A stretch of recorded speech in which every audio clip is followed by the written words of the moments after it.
Hello, ITPC. This is Steve, and you're watching Smoking Cardboard. I'm smoking my J. Mouton pipe.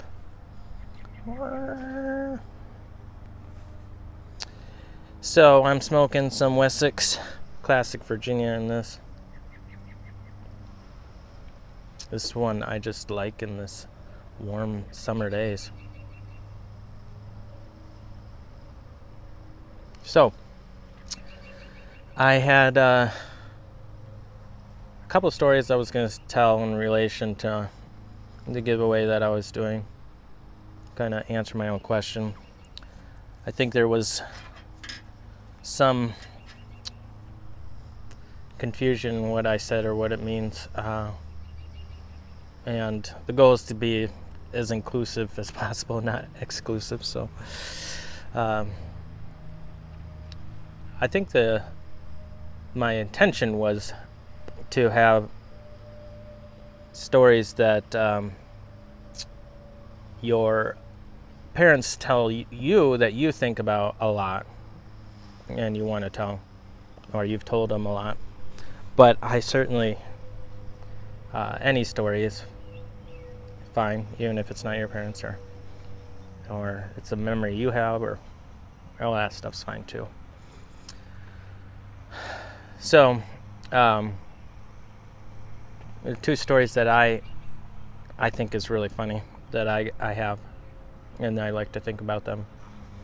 One is one my mom told me about herself when she was a kid, and she really wanted some rabbits, so they got two rabbits. They were supposed to both be the same sex. I think they're supposed to both be females. And she loved these rabbits, and eventually turned out that they weren't both females. So pretty soon there was quite a few rabbits because, rabbits multiply quickly. But she didn't care. She knew the fluffy one that she loved the most. And so time went out by,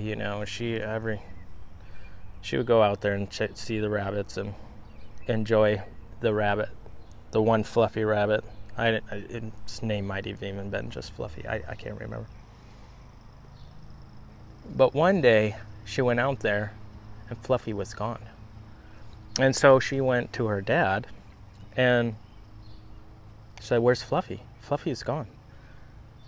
And her dad, with not a lot of compassion, told her, "What do you mean Fluffy's gone?" "Well, Fluffy's not in there anymore." "Oh, well, we've been eating the rabbits for weeks now, honey." Then it dawned on her that she had eaten Fluffy the night before. She went on a hunger strike for a while there. Well, asked him about that. "Is that a true story? Does that happen?" "Well, yeah. I mean, there was just so many rabbits. We had to do something with them." So,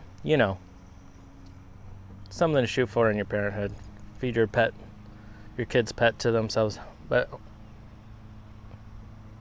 the other story that my grandpa told that I just think is hilarious is my dad had 3 other brothers and a sister, and they went over to another family's house for supper, and the boys are all in their teens, and boys eat a lot of food at that age. And this guest knew that, and he said to them, "Now, boys, I don't want you to be shy. We got enough food for everybody, and I just don't want you to be shy. I don't want anybody to go away hungry. You guys take as much as you want."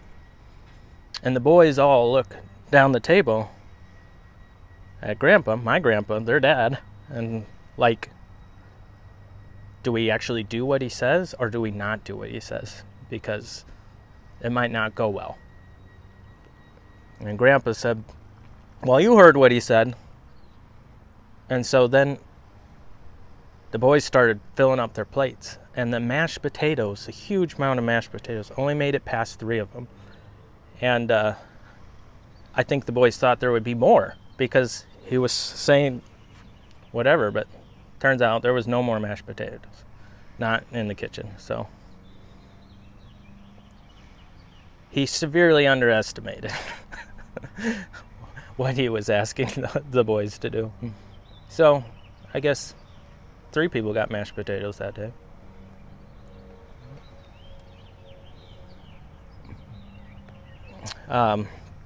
Appreciate all you guys out there. There's a couple giveaways that I was gonna do videos responses here for. We have Logan there in Tabac again. Really great channel, easy to listen to, great information. Has 1,000 subscribers. Check him out if you haven't. Be a link below. He asked an interesting question. I thought it was really cool. And he was saying, when has someone shown you generosity in such a way that like changed you? Kindness. And this was the story that I thought of. I don't know if I've already told this on the channel, but we were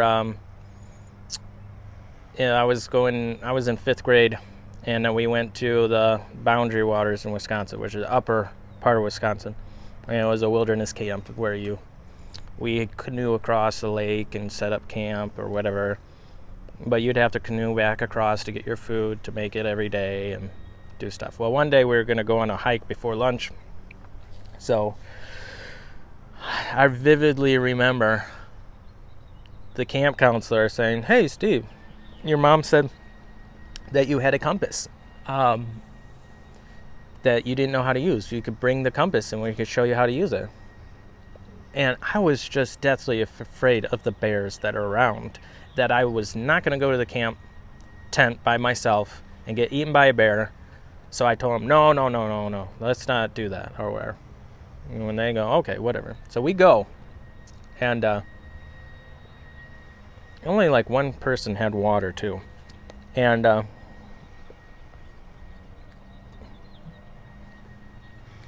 so we're hiking for a while, and then we realize it's time to go back home. So we turn around, and it's after a little bit coming back home, we realize, okay, I think we're lost. This compass, I forgot, would have come in real handy.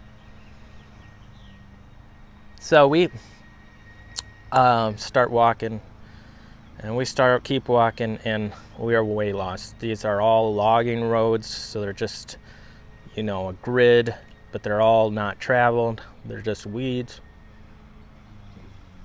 We walk. We had to, you're seeing bears run off. You're realizing the seriousness of the situation. We didn't have any food. We didn't have any water. It gets to afternoon. All right, we got to drink something. So I think we drank out of the creek, which later I got worms from. I had to be dewormed. And we're walking. We finally find like a civilized road, a gravel road. But at this point, the sun's like starting to go down. And this is, in the north, in the middle of summer. So like, this is like 9 o'clock at night. So we've been walking 12 hours that whole day. And we're getting to the point where we're prepared to find a place to sleep, which was terrifying for me because the bears, I had no protection. Those flimsy tents were great protection from the bears, but yeah, my logic. Anyway, then out of nowhere, this van traveling down this road comes, a minivan full of people, and they were so confused. Why in the world are all these people in this hiking? There had to have been like 7 of us or something. And they stop, and we're like, we're lost. We got lost, and they're like, yeah, you're lost. Where were you? And it ended up being that we were like 32 miles from there. So everybody in that van that we're riding got out, and they let us go into the van, and they drove us there. So they just waited on the side of the road. Well, they drove us 30 miles back to camp. And that was really impactful. I mean, it really felt like, one, those people's generosity to just jump out of the van and get us where we needed to go. But it also made me realize, like, it strengthened my faith in God that day. So it was an exhausting day. There was a lot of fear and stuff, but if only I had that compass. Anyway, so that was that story where I went lost. I can't believe we walked so far without any food or water.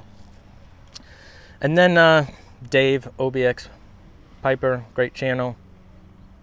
I don't know if it's subs or something, but great guy.